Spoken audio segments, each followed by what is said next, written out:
Ah, il fait toujours si beau. Bonjour chers amis, heureux de vous retrouver. Aujourd'hui, je vais vous faire découvrir la forêt de Warfemont. Alors, se situe en allant sur Étain. Vous prenez la direction de Pilon, au carrefour de Constantine, après Longuyon. Alors, Constantine, Châtillon, hein, c'est Châtillon. Et Châtillon d'Uzé, c'est indiqué le canon de 380 allemands. C'est sur le site du canon. Et là, vous avez un très beau panneau avec tous les circuits que vous avez sur le secteur. Alors, vous avez 3 circuits. Un circuit de 3 km en 60 minutes. Un autre circuit de 6 km et un circuit plus long qui fait 12 km. Alors, sur le secteur, vous avez déjà le canon, hein, le site du canon, le site militaire du canon allemand de la guerre 14-18. Les Allemands avaient tiré une paire de fois et puis ils ont fait tellement de bruit qu'ils se sont fait repérer tout de suite. Alors ils ont pu tirer, mais il y a 2-3 canons, ils ont tiré une matinée complète sur Verdun quand même. Hein. Et ils ont tiré justement sur un hôpital militaire. Alors, mais ils ont eu peur de se faire repérer, alors ils ont arrêté les frais. C'était un canon de marine et ça faisait un bruit énorme. Bon, mais dans cette forêt de Warfemont, il y a de très belles balades à faire aussi. Et je vais vous emmener ce matin une petite balade que vous pourrez faire en famille. Et c'est très agréable. Et sur ce sentier, il y a aussi des arbres remarquables, notamment un chêne qui a 2 pieds, ça c'est rare. Et il y a un panneau d'explication. Il y a des terriers abléraux, des vestiges de la gare allemande, hein, parce que pour alimenter le canon, ils avaient fait une gare. C'est dans cette un peu plus loin, là-bas, on verra, on trouvera la ferme où ils avaient fait la gare. Et il y a encore les anciens chemins de voies ferrées. D'ailleurs, le sentier il passe sur l'ancien chemin. Il y a encore du ballast et il passe là. Et on trouve dans ce sentier aussi une ancienne bande. C'était la limite comme je vous ai parlé la précédente émission, de l'abbaye de Châtillon.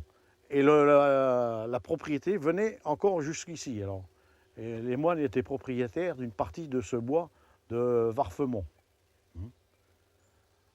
Alors l'arbre remarquable, et il y a aussi des arbres morts où nichent pas mal d'insectes et qui servent aussi au pic vert, au pic pêche, etc. Alors bon, on y va. Hein, on y va, il fait beau, il fait toujours beau, il fait bon respirer dans la nature et on peut y aller. On y va. Voilà l'exemple d'un arbre mort. Alors on peut enlever l'écorce et puis vous verrez il y a la vie en dessous, hein, qu'il y a pas mal d'animaux, de petits animaux.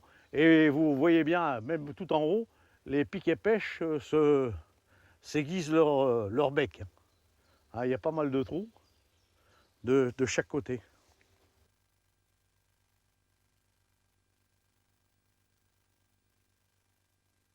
Et c'est un peu le repère de tous les petits insectes là. On trouve un peu de tout. Alors ça sert à nourrir tous les oiseaux qui viennent se nourrir là. Ah, voilà un beau chèvrefeuille, regardez un peu comme il est beau. Alors ça repousse bien dans les jardins. Hein. Mais bon, normalement c'est interdit de déterrer dans la forêt. Hein. Je vous le signale, hein, parce que bon, les gardes sont assez stricts là-dessus. Hein. Mais on les trouve dans les commerces aussi, des bonnes jardineries. Vous trouvez des beaux chèvrefeuilles. Alors là, il est un peu emballé dans du prunellier. Alors, on a fait peut-être 2-3 km. Là. En général, on fait du 4 km/h. Hein. Un randonneur moyen fait du 4 km/h. C'est une bonne moyenne. Disons qu'on ne se fatigue pas trop et on a le temps d'apercevoir tout ce qu'il y a sur le parcours. Hein. Ah tiens, je vais vous parler aussi un peu des parcelles dans les bois, dans les forêts. C'est l'ONF qui s'occupe de toutes les, hein, l'Office national de la forêt, qui s'occupe de tout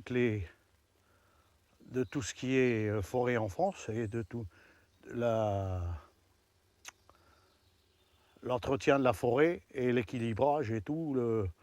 Ils vont même jusqu'à compter les animaux qu'il y a dans la forêt. Bon, c'est pas l'ONF elle-même, ils payent des gens pour faire ce travail-là. Et aussi, ils maintiennent les parcelles de bois en état. Alors ça, c'est la parcelle 18 du bois de Warfeymont. Et en général, c'est toujours les communes. C'est marqué le nom de la commune. Ça, c'est la forêt communale d'Uzé. Alors, on est dans la parcelle 18. Cette parcelle, tous les 10 ans, l'ONF récupère les plus beaux arbres et en général, on met à blanc tous les 10 ans une parcelle de bois. Alors, par exemple, on veut faire une parcelle, c'est la parcelle 18, une année, une décennie, et la décennie d'après, on va faire la parcelle 19. Voilà. Bon, sur l'ONF, vous pourrez vous référer au site de l'ONF, vous tapez, si vous avez un ordinateur, vous tapez ONF et vous trouvez directement et vous aurez toutes les explications. Voilà. On a fait déjà un bon bout de chemin, on va continuer. Voilà. Ah, les petites. Voilà ce qu'on rencontre dans la forêt, les grenouilles. Là, un petit point d'eau, puis voilà, on trouve des grenouilles. La grenouille rainette. Là aussi, vous pouvez venir au moment des murs. Il y a toute une allée, là, tout le chemin est rempli. Alors, pour faire les confitures, c'est l'idéal. Voilà le type de parcelle régénérée. Alors, on met à blanc, et puis ensuite, on ressème on replante des arbres. On replante des arbres. Et ça se fait tous les 10 ans, normalement. Alors là, nous sommes on voit bien que nous sommes sur l'ancienne voie ferrée. On va bientôt arriver à la ferme de Hauteville qui servait de dépôt de munitions pour alimenter le canon. Nous sommes sur les traces des blaireaux. Hein.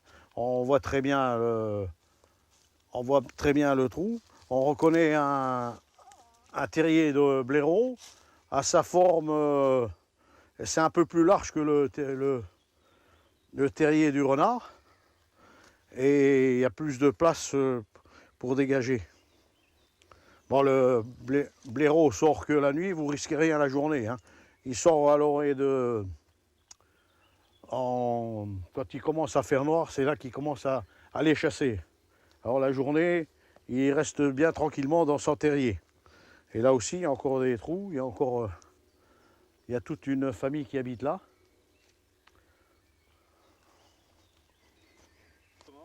Alors voilà les mares à sanglier.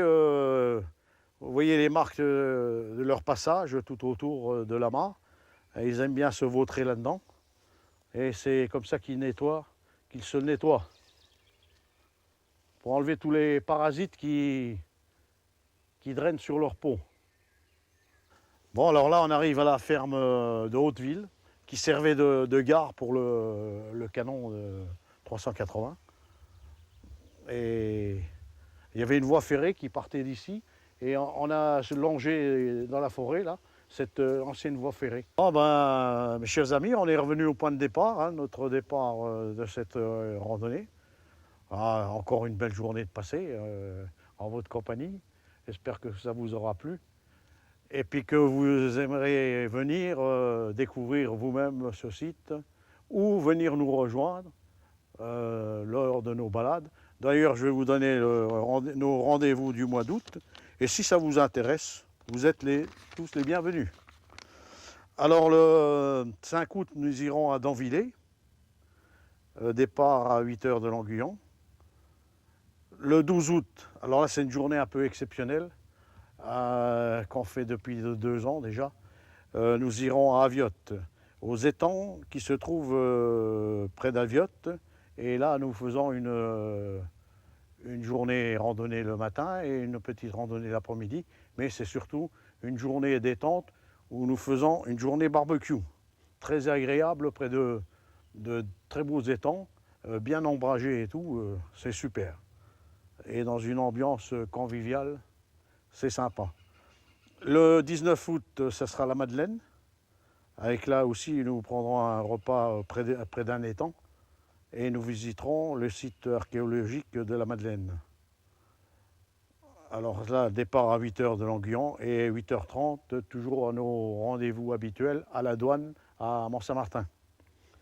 Le 28, c'est une de nos amies de Lans-la-Ville qui nous fait une balade.